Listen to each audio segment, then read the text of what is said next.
9 minutos, seguimos, estuve en combinación clave, sigue la discusión, ¿eh? Acá estamos con el diputado Jaime Prilowski, con el diputado Tucapel Jiménez, la diputada Carla Rubilar y Felipe Morante, ex ministro del gobierno de Sebastián Piñera, hoy día miembro de Evópoli. Nos quedaron varias cositas pendientes de la otra discusión, ¿eh? Yo no sé si alguno quería cerrar, creo que el diputado Prilowski, porque quería meter otro tema el diputado. Sí, usted me decía que, lo de Pepe Out, dirigido a Fulvio Rossi con el diezmo que le cobraba supuestamente a los funcionarios públicos nombrados de acuerdo a lo o que sugeridos por él, digamos. Claro, o sea, en el diario. Eso es como dramático si fuera verdad, porque efectivamente es un impuesto al pituto finalmente, porque de otra forma queda como aseverado de que están ahí solo por él y por eso le tienen que pagar. Y segundo... Como representante de jugador, no sé si ha sido de... Claro, es la comisión, claro. Y lo segundo es que es dramático porque si no le pagáis probablemente te vais. Probablemente te vais. Entonces al final es una amenaza implícita. Porque si no ponía el 10% te vais porque te cambio por otro que sí me va a poner el 10%. O sea, ojalá que no sea verdad. Es la cara más fea de la política, la verdad, porque significa tráfico de influencia o en este caso tráfico de pega y claramente está muy contrario al espíritu de lo que debería ser un servidor público. Y más aún está también creando una especie de mercado por personas que pudieran estar interesadas en entrar al sector público, que están dispuestos a pagarle a un parlamentario porque use su influencia en el gobierno de turno para llegar a una pega. Mira, si llega a ser verdad... Me parece muy, muy feo. Sí. Ahora, obviamente, siempre que se compruebe que esto es así. Si llega a ser verdad, una vergüenza. Lo de Jaime Orpi también tiene una acusación bien grave de parte de su secretaria, que por asignación parlamentaria le correspondían 2.600.000 pesos, pero ella recibía 600.000. Es algo más que un diezmo, digamos. Eso es más que un diezmo. Sería una acusación paralela a la de Orpi, que ya está querida por el Consejo de Defensa del Estado por la mesada que recibía de Corpesca. Y que entiendo ya está citado a declarar esta semana por la acusación de la secretaria. Pero mira, ahí hay dos vergüenzas. Uno, dos vergüenzas. Uno, lo que planteaban recién de cobrarle a un funcionario de confianza del gobierno, del Ejecutivo. Estamos hablando de gente que parece que son seremi y tienen cargos regionales, cobrarle por la influencia para incorporarlo o para poder sacarlo, digamos. Eso me parece una vergüenza estar cobrando, independiente de lo legítimo que puede hacer las acciones que haga con ese dinero. Una vergüenza de origen.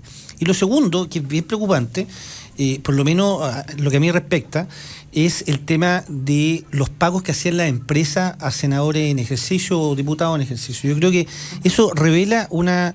yo creo, y así funcionó, el tema para una campaña, pero después pagos permanentes durante la elección.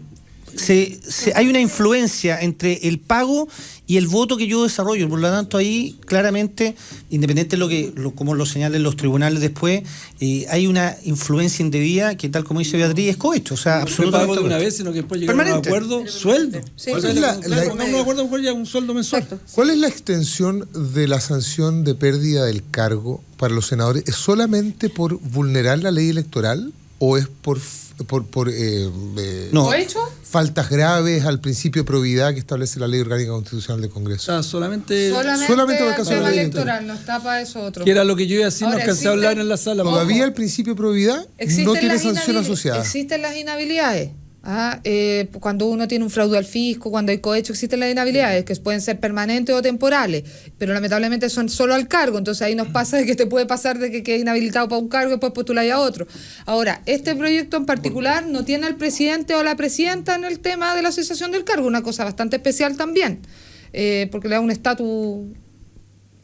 Sí, yo decía, cualquier cargo público que tenga una condena debiera perder el cargo, pero después me dijo una persona, me hizo pensar, me dijo, pero puchi, si el diputado tiene una condena por injuria, por ejemplo, porque le dijo una cosa y a lo mejor no es una causal para perder el cargo, pero los más graves... Pero yo creo que debería haber una cosa de tratar de ver cuáles son los hechos graves y no... Claro, el fraude al fisco y todo eso debiera ser cesación de cargo de todas maneras. El caso de emolumento mensual que había en el caso de algunos parlamentarios, me parece que el senador Orpi es el más claro, el de Jorge Insunza, también estaba presidiendo una comisión, ¿no es cierto?, y recibía mensualmente y vota además, no cumple con el deber. Lo de Jorge era diferente, que también es una cosa que hay que poner en cuestionamiento, pero yo lo que siempre lo entendí que él trabajaba para una empresa, Que eso también es, o sea, hacer un trabajo paralelo. Pero lo de Jaime, pero por lo mismo el principio de probidad que no había ni siquiera un trabajo medio. También es cuestionable, pero hay una pequeña diferencia. O sea, pero el principio de probidad puede seguir trabajando, a abstenerse, claro, a no habilitarse en aquellos casos donde hay interés. Y eso todavía no tiene una sanción aparejada, no existe la obligación, pero queda a criterio de cada parlamentario si vota, si no vota. Esto que estamos discutiendo es súper feo, ¿no es cierto? Ya lo hemos señalado todo, pero tampoco es de extrañarse en el sentido de que uno sabe, por historias que se dicen y tal vez incluso hasta por evidencia factual, que este tipo de tráfico de influencia y malas prácticas venía del Congreso de mucho antes. Y no se materializaba necesariamente en pagos mensuales o cosas de este estilo, se materializaba de otras maneras. Yo, por ejemplo, cuando fui ministro, me tocó ser prácticamente de testigo de cómo había gente en las distintas reparticiones públicas en diferentes regiones que respondían políticamente a parlamentarios con nombre y apellido. Estaban ahí en la seremía, estaban ahí en alguna repartición pública y conformaban la red del fulano o sutano que era senador o era diputado. Ahora, esas personas a lo mejor el diputado o senador no les cobraba un diezmo, pero sí había una relación de interés recíproco, que al momento, por ejemplo, de una reelección, esto se utilizaba, obviamente. También debo agregar que en las discusiones en el Parlamento, para cuando llevábamos proyectos de ley que afectaban intereses de empresas con nombre y apellido, también se sabía y se decía, y circulaban los nombres de parlamentarios que apoyaban la postura de aquellas empresas en este proyecto de ley. E incluso hacían chistes los parlamentarios respecto de esto. O sea, son cosas son malas prácticas que vienen de mucho tiempo y que por lo demás lo que hemos visto hoy día en estos pagos físicos de plata es como la guinda de la torta. Pero claramente yo creo que hay que tener no solamente fiscalización de buena calidad al interior del Congreso, también hay que tener, más allá de una comisión de ética que lo esté mirando, sino que estén los valores puestos en las personas. O sea, yo creo que es importante que los propios parlamentarios sean personas proas de todo punto de sentido. ¿Será necesario llevar adelante una campaña de educación cívica al interior del Parlamento? Pero ¿sabes lo que pasa? No, pero ¿sabes lo que pasa? Que lo peligroso de esto es cómo corren los límites. Y yo quiero, en el caso de Jorge Insunza, ser muy claro en la materia. Me parece que es vergonzoso de la misma forma que lo de Rossi. O sea, que un presidente de una comisión de minería preste asesoría a empresas mineras, para mí no es vergüenza. Yo soy presidente de la Comisión de Defensa, no tendría ni una posibilidad de escribir ni una línea para una empresa relacionada con la defensa. Sí, claro, un proveedor. De un proveedor. Ni siquiera me podría sentar. Lo que uno tiene que hacer ahí, dos cosas, y lo conversamos cuando vinimos en la radio el otro día, uno tiene que también compartir. Siempre hay cosas en los límites. Y por lo tanto uno tiene que compartir también con otros para ver que ese límite no se traspase. Nosotros hemos presentado un proyecto que yo creo que es bien importante en esta materia, que es exclusividad parlamentaria.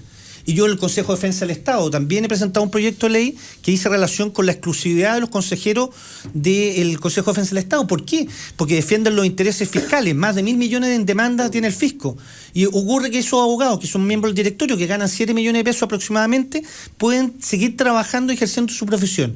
¿Defendiendo a quién de repente? A una empresa que puede tener un juicio relacionado con el Estado. Entonces, en esa materia, las exclusividades yo creo que son bien importantes para ni siquiera perder el norte de donde uno tiene que apuntar. Y lo mismo estábamos conversando recién fuera de micrófono, el tema de cómo está la influencia de las elecciones que hacen los senadores en distintos cargos públicos. Estamos conversando recién del fiscal, que viene luego el nombramiento del fiscal, y hemos escuchado de muchas reuniones privadas de senadores con futuros candidatos, que ya no lo fueron, pero futuros candidatos fiscal. Yo creo que eso hay que transparentarlo con audiencias públicas, con preguntas a los senadores. Es verdad, conversamos aquí que la Corte Suprema le hizo preguntas de 15 minutos, o sea, ni siquiera preguntas, exposiciones de 15 minutos a todos los fiscales que postularon, que eran alrededor de 9, quedaron 5.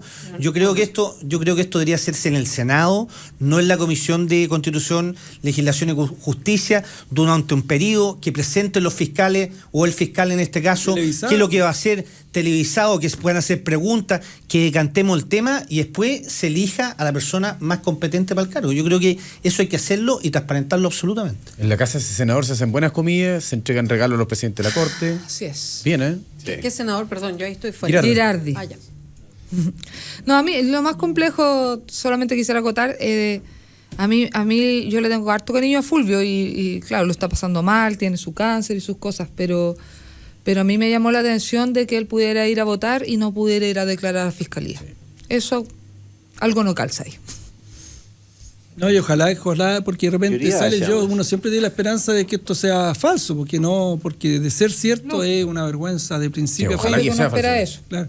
Oye, hay un hecho que lo estamos por terminar, parece, ¿no? Sí. Que es súper importante, que en algún momento se plantea acá también el caso del Milico Gate. Yo creo que eso es realmente vergonzoso también. Hay varios que están fíjate que está la ley reservada del cobre por medio, yo lo planteé en la Comisión de Derechos Humanos, me dijeron que en defensa algo estaban viendo ustedes. Que el tema salga en tan pocos lados. Claro, por eso te digo yo lo planteé en la Comisión de Derechos Humanos y que invitemos a los militares y salieron voces y dijeron no, que esto lo está viendo, la Comisión de Defensa. Independiente, le dije yo, que lo vea la Comisión de Defensa, porque nosotros no hacemos algo. Además, le dije yo, tenemos como Comisión de Derechos Humanos que platas de estas se iban destinadas a comprarle casa a la familia de los CNI. Yo le dije, y eso no solamente tiene que ver con que le compren casa, sino que puede haber un problema más de fondo que tiene que ver con los pactos de silencio. Pues yo te puedo decir a ti que estás condenado y sabes, tú quédate calladito, pero yo a tu familia la voy a arreglar. ¿Qué quiere? ¿Qué necesita tu familia? Una casa ya. Yo le compro la casa, pero usted no hable. Entonces, es un tema súper de fondo y a mí me llama la atención que no sea escándalo nacional. Fíjate, nosotros lo hemos hecho harto en la radio, y es que aquí Héctor Cañulao nos ha dicho, oye, ¿por qué esto yo no lo veo en ninguna parte? De hecho, es un tema súper grave y ha salido re poco. El Clinic ha hecho una pega increíble, tiene una serie como de 8 reportajes grandes, le ha ido haciendo un seguimiento al tema muy importante, pero ha salido poco en otros medios, nadie se ha metido. Yo tengo la experiencia que en la red hemos llamado al ministro de Defensa para hablar sobre ese tema muchas veces en entrevistas, se ha corrido todas las veces, no quieren hablar del tema. Yo no sé, diputado Piloski, ahí le caemos encima, usted de la Comisión de Defensa. Presidente de la Comisión de Defensa. ¿Ha habido interés en hablar de este tema, comisión investigadora? No lo sé. Mira, te cuento para... No sé si tenemos tiempo para redondearlo. Mira, hay 1.800 millones de pesos a la fecha que fueron defraudados dentro de la ley reservada al cobre en el Comando de Apoyo a las Fuerzas. Primero, cualquier peso que se haga en esta materia es digno, digamos, de analizar. El juzgado militar ha investigado, tiene a 2 sospechosos, tiene procesado, tiene que estar hoy día están en la cárcel. Lo que sí es preocupante, 2 cosas que me gustaría hablar en términos generales. Primero, la ley reservada al cobre yo creo que requiere una modificación drástica y rápida. Yo ahí insto al gobierno a que presente luego la indicación sustitutiva. Esto se vio en la Cámara de Diputados en la legislatura anterior, está en el Senado y yo veo que llevamos 2 años y no se avanza en esta materia. Hay que modificarlo con un proyecto anual de presupuesto, pero hacer más transparente, no las adquisiciones, porque lógicamente hay adquisiciones que son reservadas, pero creo que hay que modificar la ley reservada al cobre. Segundo, la justicia militar. Yo creo que está dentro del programa de gobierno, hay que modificarlo. Esto se está viendo, es un fraude, se está viendo en la justicia militar. Lo que ocurre en los países civilizados en esta materia es que la justicia militar solo ve los deberes militares y aquellos delitos en ámbito de guerra, pero no un fraude. Un fraude tiene que ser visto en la justicia civil y es lo que me parece en esta materia. Tercero, y esto es lo más preocupante, y nosotros lo planteamos al ministro que tiene que apurar. Ustedes saben que las 4 empresas que están involucradas hoy día pueden seguir siendo parte del registro de proveedores porque el reglamento no impide poder sacarla, es decir, 4 empresas, y yo oficié el día jueves precisamente al Ejército y al Ministerio de Defensa que nos informen si durante el año 2015 estas empresas han seguido teniendo contratos con el Ejército, porque sería una vergüenza que 4 empresas que están cuestionadas, mira, aquí hay facturas muy parecidas a lo que ha pasado en la política, facturas falsas sin prestaciones de servicio, y hay otras que no tienen la vinculación con impuestos internos, es decir, son facturas inexistentes para impuestos internos. Entonces, nosotros en la Comisión de Defensa hemos visto este tema y queremos seguir empleándolo y estamos disponibles para poder desarrollar lo que en definitiva nos interesa, que se sancionen a los culpables, pero también hacer las modificaciones legales que en este caso se requieren con rapidez. Sí. Qué bueno que lo dice, porque el tema ha salido re poco. Súper poco. Sí, y es bien curioso porque es un escándalo tremendo, pero que eleva la discusión a esos otros puntos que son siempre temas complejos. La otra vez hacíamos un seguimiento con Francisco Vidal, que fue ministro de Defensa, respecto a la ley para modificar la ley reservada del cobre, que hubo un proyecto de ley original en el primer gobierno de Bachelet, lo tomó Piñera después y que ha ido avanzando los proyectos, que era muy parecido, le hizo modificaciones y decía Francisco Vidal que eran modificaciones re buenas al proyecto y siguió avanzando. Lástima que en todos los gobiernos llega hasta un punto. ¿Por qué? Porque otras prioridades se comen esos proyectos. A Piñera le pasó que el tema educacional le comió un montón de proyectos. A Bachelet anteriormente, que entre el Transantiago también, los pingüinos en esa época, se comieron un montón de otros proyectos. Entre ellos ese en específico. Cambios a cómo funciona hoy la ley reservada del cobre. Déjame hacer dos datos. Hoy día hay un coronel y un cabo involucrados. Uno puede presumir que tiene que haber otros actores involucrados y lógicamente no estamos hablando de 1.800 millones de pesos, eso es lo que hay hasta la fecha, que nos entregó la auditoría del Ejército, que eran las facturas que ellos habían alcanzado a revisar cuando le mandaron después todos los documentos al tribunal, digamos, que es la Fiscalía Militar, que está investigando más de 5.000 facturas involucradas. ¿El tema de la justicia militar no se había cambiado? ¿No? ¿O fue proyecto solamente? Proyecto y promesa de cambio, que no ha pasado nunca. Léame en el pulso, ojalá esta semana con un artículo de justicia militar. Notable. Sí. ¿Qué se ha cambiado? No sé, estamos ahí viendo cuando sale. Faltan 5 minutos para que terminemos. Pero ya el... Déjame hacer un puntito ahí, que el tema del ejército yo creo que es súper grave, pero lo que hay que ver con precisión es cuánto se debe a que esto esté amparado en la ley reservada de las Fuerzas Armadas, del cobre, y cuánto tiene que ver en general con defraudaciones que se hacen al fisco por parte de los empleados públicos en diferentes reparticiones. Me explico, es decir, hay tal vez la ley reservada es muy poco exigente en esta materia y eso hay que corregirlo. Tiene que ver con eso. Hay fraudes que se hacen al fisco todos los días. En otras reparticiones, otros tipos de empleados que también hay que tener mucho ojo con ellos. Me acuerdo ahora, por ejemplo, del escándalo de los planes de empleo en Valparaíso, que surgió hace poco. Y en otros niveles de la administración, como los municipios, por ejemplo. Pasa, sí, la basura, en fin. Lo que pasa es que a propósito del CLENIC, que insisto, ha hecho un reporteo súper bueno este tema, decía cuestiones que uno no podía creer respecto a que hoy día el gasto de los fondos reservados del cobre no tienen que pasar por Contraloría. No hay nadie que fiscalice. Por ley, por reglamento, no se fiscaliza. Entonces, es un pozo negro al final de plata. ¿Sí? Es muy y lo que dice el diputado Piloski, que es súper preocupante. Hasta el momento hay un cabo y un coronel. O sea, alguien puede creer que con un desfalco que algunos calculan en $10 millones o más, podría estar solo metido un coronel y un cabo. Es ridículo. Entonces, ahí hay un tema pendiente, pero es muy increíble cómo funciona el Te puedo dar un dato freak que yo creo que es bien interesante. Se dice por la prensa que este cabo habría gastado más de 1.200 millones de pesos en el casino Monticello. Sí. 1.400 millones. Lo que a mí me preocupa es que qué pasó con la UAF y con las instituciones que, según el otro día conversé con una persona de superintendencia de casino, con 2 millones de pesos que tú gastes en un casino, ya eres informado a la UAF.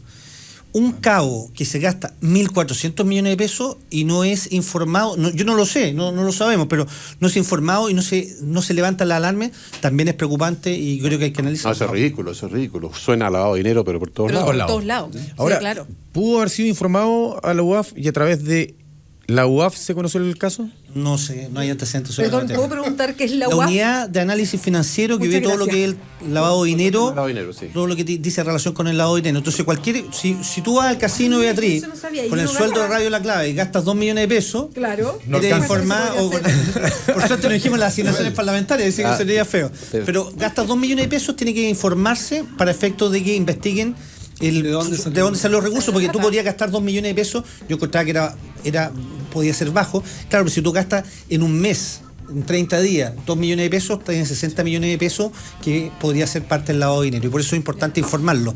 1.400 millones de pesos según los datos, y la verdad es que como no. Para que alguna alarma haya sonado. Para ¿no? que alguna alarma haya sonado. Mira, y lo que decía Felipe, yo creo que aquí es importante que, sobre todo la ley reservada del cobre, se mantenga una intervención de Contraloría en forma reservada.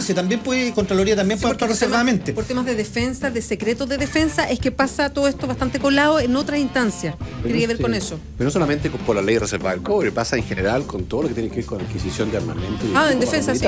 Es que independientemente de que si hubiera o no ley reservada, que lo que garantiza son los recursos, habría seguramente este incentivo a que la gente que participa en los procesos de adquisición de material tengan por eso una unidad la tentación especial de caer en falta. Una unidad especial de Contraloría también para analizar los reservados y secretos de este tipo de adquisiciones, que son importantes. Pero ojo, las adquisiciones que están en este proyecto, digamos, en este de fraude que hay, son adquisiciones bastante... hay una empresa que es un rasquerío, digamos, una empresa que es un sitio de hallazgo. Entonces, la verdad es que no son adquisición de materiales, son más bien adquisición de gestión o mantención de vehículos.